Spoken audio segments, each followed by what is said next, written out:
Културно-историческите паметници са голяма част от културно-историческото наследство на даден град, регион, държава. Паметникът не случайно се нарича паметник. Коренът на думата е думата памет. Нито човек, нито дадена група, нито цяло общество може да живее без памет. Паметта е тъждествена на идентичността. Човек или група без памет е като дърво без корени. Това означава да не знаеш кой си, да не знаеш кой те създал, да не знаеш нищо за своя произход, да нямаш мечти, да нямаш цели. Паметта е онова, което свързва днешния ден с утрешния, миналата седмица с настоящата, миналия век с бъдещия. Липсата на памет отваря дълбока пропаст, в която човешките цивилизации биха се изгубили. Паметниците са начинът, по който хората показват, че имат памет. Били те писмени, били те под формата на сгради, бюстове, архитектурни постижения, литература и така нататък. България, като страна с богата история, е богата и на културно-исторически паметници. Дори толкова богата, че много от тях са забравени, други унищожени, трети са игнорирани, четвърти изолирани от човешкото внимание. България преживява множество възходи и падения, най-разнообразни владичества, политически режими и управления. Но все пак е запазила своята идентичност и своето име на световната карта. Това нямаше да стане, ако ние като българи не бяхме съхранили общата си памет, културна и колективна, за своята история. За съжаление обаче, напоследък витае едно все по-надвисващо усещане за разпокъсана идентичност на българите.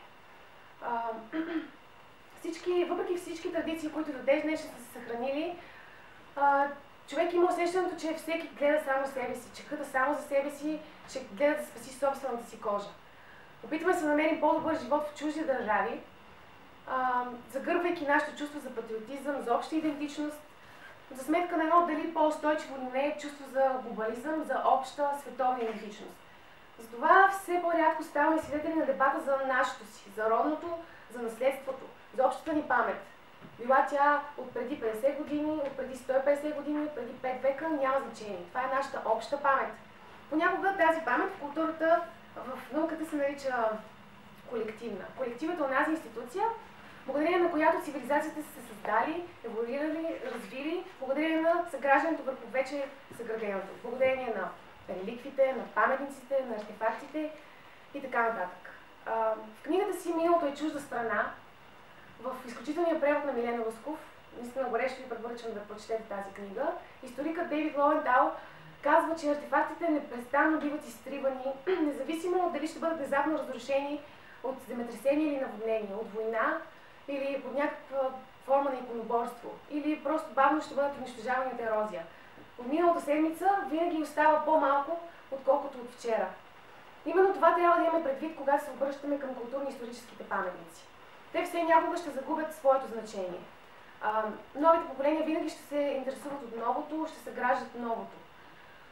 Въпреки това, ние трябва да се чувстваме щастливи, че все пак сме свидетели на това, на паметниците, които са останали до днес, които не са били заличени от бъдещето и от времето. Но когато другите реликви са изчезнали, продължава Лоуентал, възпоменателните сътворения остават единствените неща, които ни напомнят за миналото. Монументите и паметниците извикват миналото, като извикват величието на някоя епоха, гения или силата на някоя личност, някакво единствено по рода си събитие. Всички тези извиквания на миналото имат едно общо качество, те са се случили след събитието. Паметникът е нещо като манифестация на паметта. Ако паметта е въображението за спомена, то паметникът е неговият образ. Паметникът е онази форма на паметта, която ти можеш да видиш, да пипнеш, да докоснеш. Паметникът заедно с другите реликви е един директен прозорец към миналото, който говори безмълвно за миналото и предшествениците. Ако паметта е онази движеща сила, която реконструира миналото в настоящето, то паметникът е връзката на живите с мъртвите, на живите с вече от миналото. Може да се каже, че функция на паметта е не да пази миналото, а да го адаптира, така че то да може да обогати и да управлява настоящето. Паметта ни помага да разберем миналото и спомените си от дистанцията на времето, да градим върху построените от предишните поколения, да можем да работим за безсмъртието на човешкия ум и на човешките способности. Паметта е мост между бъдещето и миналото, който винаги трябва да бъде поддържан и да бъде със здрави основи. В момента в българската действителност срещаме едни две групи поколения. Поколенията, които са белязани от следите на времето преди промените от 1989 година и поколенията, които са родени след това. Всяко едно от тези поколения се опитва да утвърди плюсовете на своето си време. Но вместо да увеличаваме пропастта между тези поколения, защо не се опитваме да вземем от настоящето каквото можем, така че да влезем с нови сили в бъдещето, опрени на сигурната опора на настоящето.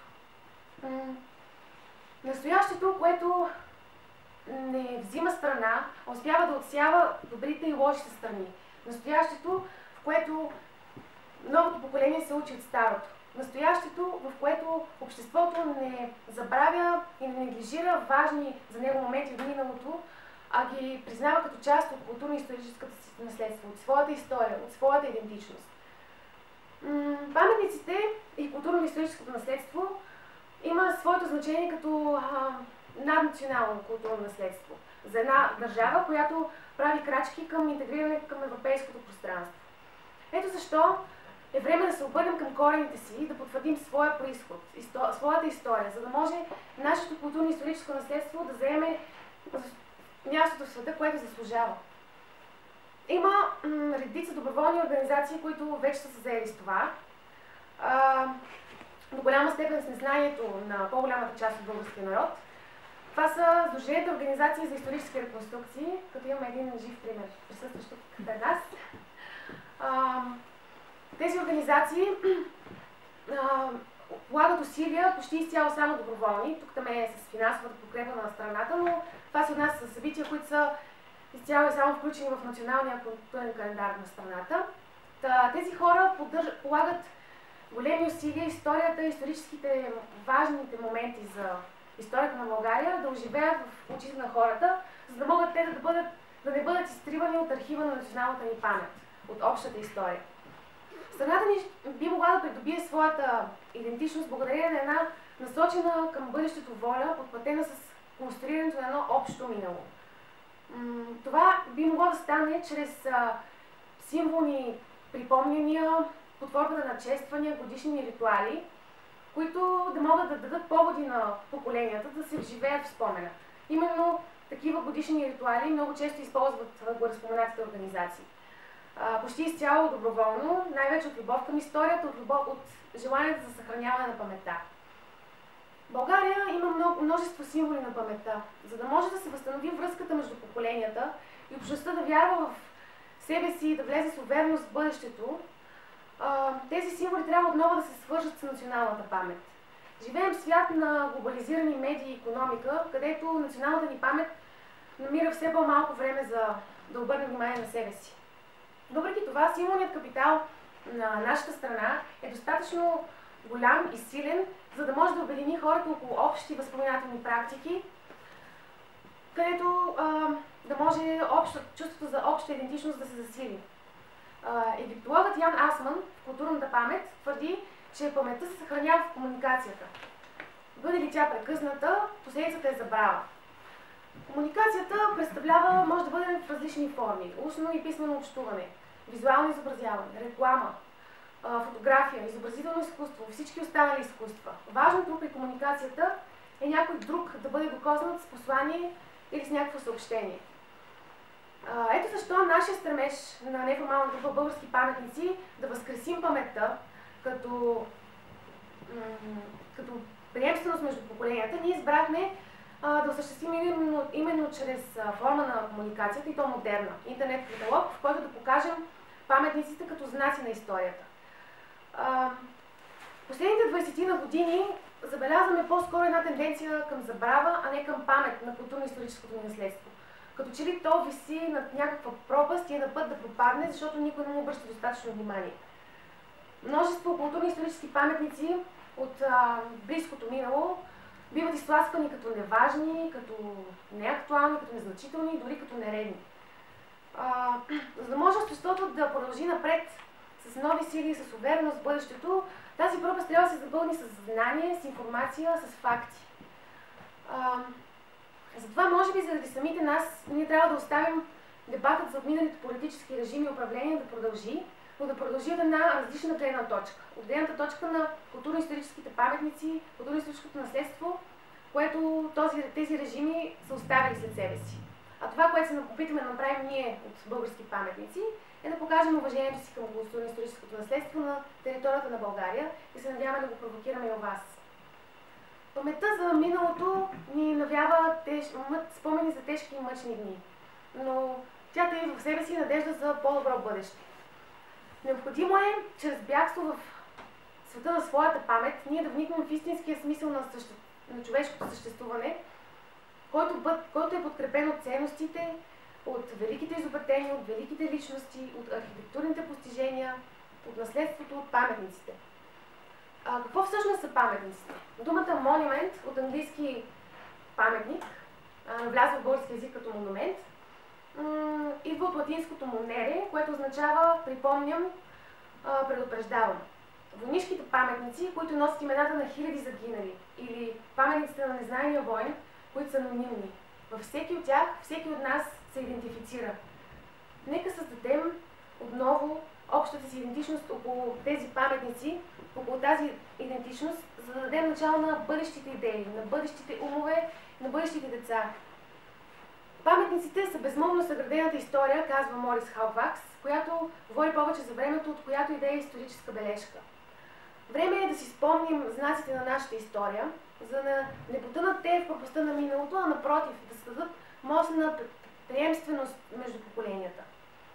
Необходимо е едно ново отношение към наследството, нова стратегия, която всъщност е необходима за всяко общество, което има богато, но все още не е напълно проучено наследство. Трябва обаче да има нещо много важно предвид, че за опазване на наследството се изискват много жертви, но по-голяма жертва е неговата загуба. Всички, предполагам, ще се съгласите, че България има изключително много паметници. Много от тях обаче са непознати, много от тях дори са неоткриваеми. Независимо на кой исторически период те принадлежат, те все пак са факт. Паметниците са построени от няколко с някаква цел и те принадлежат към нашето културно-историческо наследство. Затова ние от неформална група български паметници искаме да покажем тези паметници.